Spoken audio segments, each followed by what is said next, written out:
మన ఎంపీడీఓ గారు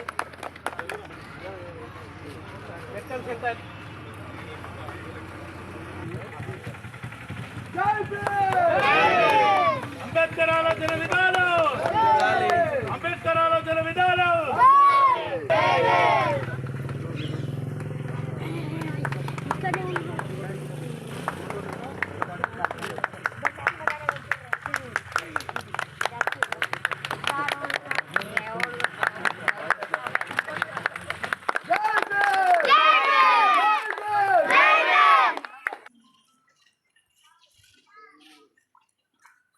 जोहार बिहार अम्बेडकर, जोहार बिहार अम्बेडकर, जोहार जोहार.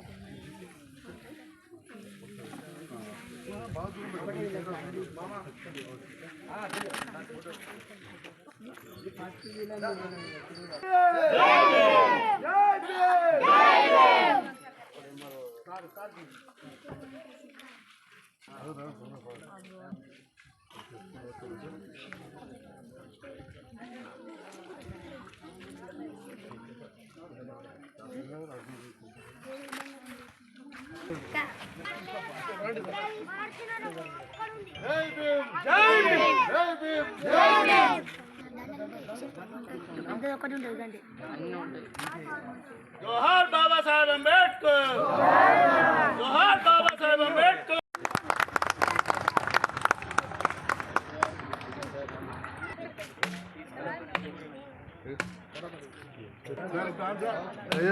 మీరు పూలేస్తారు ఇక్కడ కళ్ళ మీద పూలే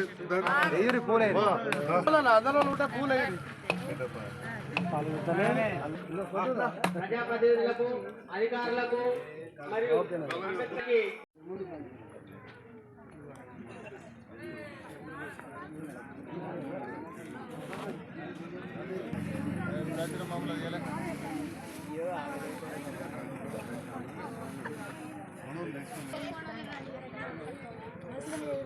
जोहार जोहार. जय भीम, जय भीम, जय भीम.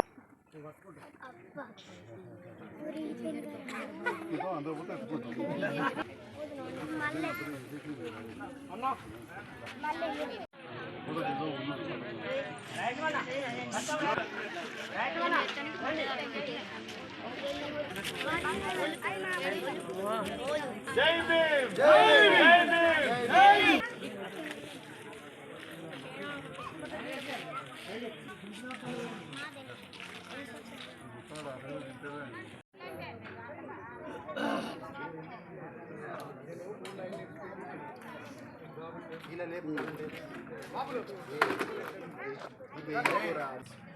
వారు అత్యంత పేద కులంలో మరి ఆనాడు ఎంతో అంటరానితనము, అస్పృశ్యత ఇవన్నీ ఉండి అవమానించబడుతూ కూడా అత్యున్నత విద్యను అభ్యసించిన గొప్ప వ్యక్తి అంబేద్కర్ గారు అని చెప్పి సందర్భంగా తెలియజేస్తాను. వారు విద్యను అభ్యసించడం కాదు, వారు చదువుకున్న విద్యనే కావచ్చు, ఆ జ్ఞానాన్ని సమాజానికి అందించే విధంగా వారు ఎన్నో ఉన్నత శిఖరాలను ఎదుగుతూ మన భారత రాజ్యాంగ నిర్మాతగా వారు నియమించబడి ఈరోజు రాజ్యాంగాన్ని రాయడంతో మన భారతదేశం ఇన్ని విభిన్న జాతులు, విభిన్న మతాలు, విభిన్న భాషలు, విభిన్న కులాలు, విభిన్న మన శరీరం లోపల కూడా ఎన్నో ఆకారాలు కూడా సూత్రపచ్చి అక్కడ వాళ్ళరా అని చెప్పి ఆ రకంగా కూడా కొంతమంది ఉంటారు. ఇన్ని ఉన్నా కానీ ఇప్పటికి కూడా ఈ భారతదేశం స్వతంత్రం వచ్చిన తర్వాత 76 సంవత్సరాలుగా ఒకటిగా ఉండదంటే దానికి కారణం బిఆర్ అంబేద్కర్ గారు రాష్ట్ర రాజ్యాంగం అని చెప్పుకుంటారు.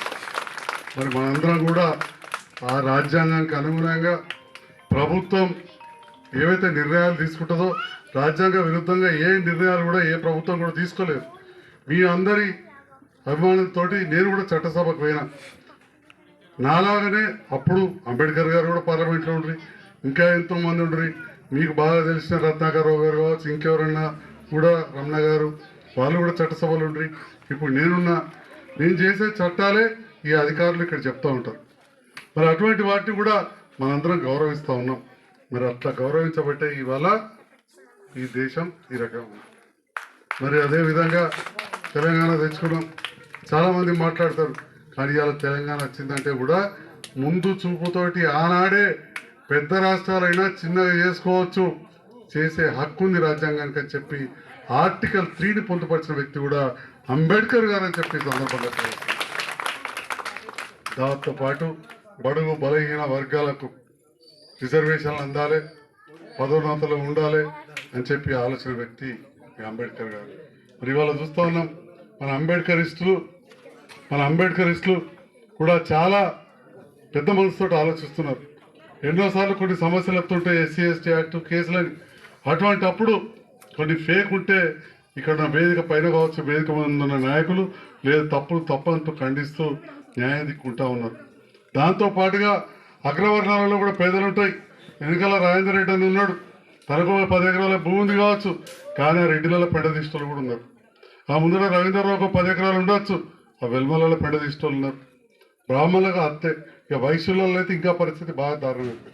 అనుకునే విధంగా మరి ఈనాడు అక్కడ కేంద్ర రాష్ట్ర ప్రభుత్వాలు తీసుకున్న నిర్ణయాలను మరి మా అంబేద్కరిస్టులు కూడా ఏనాడు వ్యతిరేకం చేయదు. మీ అందరికి కూడా అభినందనలు, ధన్యవాదాలు తెలియజేస్తా ఉన్నా. ఈనాడు అంబేద్కర్ గారిని స్మరించుకుంటాం, మన విగ్రహాన్ని ఏర్పాటు చేసుకుంటాం. పెద్దల్ని ఎందుకు స్మరించుకుంటాం? పలుమార్లు చాలా సభలలో వేదిక పైన వాళ్ళు ఉన్నారు, కానీ ఇక్కడ యువకులు కూడా ఉన్నారు. పెద్దలను విగ్రహం పెట్టుకొని వాటిగా దండేసుకొని జై భీమానుడు కాదు. మరి బిఆర్ అంబేద్కర్ గారు ఎంత కష్టపడి ఆ స్థాయికి ఎదిగిండ్రు. మనందరికీ ఆ స్థాయికి ఎదిగే శక్తి ఉండకపోవచ్చు, సంజయ్ కుమార్కో బాలశంకరన్నకో, కానీ ఒక ప్రయత్నం చేసి వారి ఒక అడుగు మందమైనా మనం ఎదగాలి. వారి శిఖరాలు దాటే స్థాయి మనకి ఇక్కడ వాళ్ళకి లేదు, అనుకున్నంత స్థాయి కాదు. ఎందుకంటే ప్రపంచ మేధావిగా గుర్తింపు పొందింది, కానీ ఒక మంచి అలవాట్లు కావచ్చు, మంచి పరిశుభ్రంగా ఉండడం కావచ్చు, మంచి గుణగణాలు కావచ్చు, వారి వల్ల అందరికీ లబ్ధి పొందాలనే ఆలోచన వారికి ఎట్లుందో మనం కూడా చేసే ఆలోచనలు ఉండాలి. మరి ఆ పరాయి మన పక్క వారికి సేవ చేసే స్థాయి ఉండాలంటే ఫస్ట్ మనం ఎదగాలి. మనం ఎదగాలంటే చిన్న పిల్లల నుంచే మంచి చదువు, విద్యతో పాటు సంస్కారం నేర్పినప్పుడు మన సమాజం బాగుపడుతుంది. సమాజంలో మనందరం కూడా కలిసి మెలిసి ఉన్నప్పుడే ఈ దేశం సమగ్రంగా ఉంటుంది. దేశం సమగ్రంగా ఉన్నప్పుడే మనందరం మంచిగా ఉంటాం. ఎక్కడికక్కడ అందరూ ఒక్క తాటి మీద ఉన్నారు కాబట్టి ఇవాళ చైనా దేశం మనం దాటిపోయింది. ఇవాళ మన భారతదేశం ముందటికి వెళ్తలేదంటే వివిధ కారణాలలో మన లోపల ఐక్యత లేకపోవడం. ప్రభుత్వం ఏదైనా నిర్ణయాలు తీసుకుంటే దానికి అనుగుణంగా మనం ఒక అడుగు ముందటికేసి కష్టపడి పనిచేసినప్పుడు తప్పకుండా మన ఆర్థిక వ్యవస్థ బాగుంటుంది. అందుకే నేను ఒక మాట చెప్తూ ముగిస్తా ఉన్నా, ఎప్పుడన్నా మనం ఇప్పుడున్న సందర్భంలో పోరాడి గెలవాలంటే మన బీదరికం మీద పోరాడి గెలవాలి. మనం కూడా ధనిక దేశం అయితే, ధనిక దేశం కావాలంటే ప్రతి వాళ్ళం కూడా కష్టపడాలి. మనందరం కష్టపడి 10 రూపాయలు ఎన్నికేస్తే ఈ దేశం ధనిక దేశం అయితే ఆనాడు అందరూ కూడా బాగుంటారు. కాబట్టి ఈనాడు నన్ను ఈ కార్యక్రమానికి ముఖ్యత్వం ఇచ్చేసిన సందర్భంలో నాకు తెలిసిన కొన్ని విషయాలు ఈ సందర్భంగా తెలియజేయడం జరిగింది. మరి మీరు అందరూ కూడా నన్ను ఎంతో గౌరవంగా, ఆప్యాయంగా నన్ను ఎన్నోసార్లు పిలుచుకున్నారు ఇక్కడికి. ఇవాళ సమాజం మారింది. ఒకప్పుడు వేరే ఉండే, ఒకప్పుడు అంటరానితనం అవన్నీ ఉండే. ఇప్పుడు మీరు భోజనం పెడితే ఇక్కడ మీతో కలిసి తినేందుకు మేము రెడీ ఉన్నాం. ఎన్నోసార్లు శంకరన్న మేము కలిసి ఒక టేబుల్ మీద ఉన్నాం. ఇక అవన్నీ పాత ముచ్చట్లు అన్నీ మర్చిపోయి ఎవడన్నా మూర్ఖుడు అట్లాంటి అట్లాంటి వాటిని చట్టం దృష్టికి తీసుకురావాలి. ఎవరో ఎస్ఐ కానీ తహసీల్దార్ తీసుకొచ్చి కొద్దిగా జరగండి.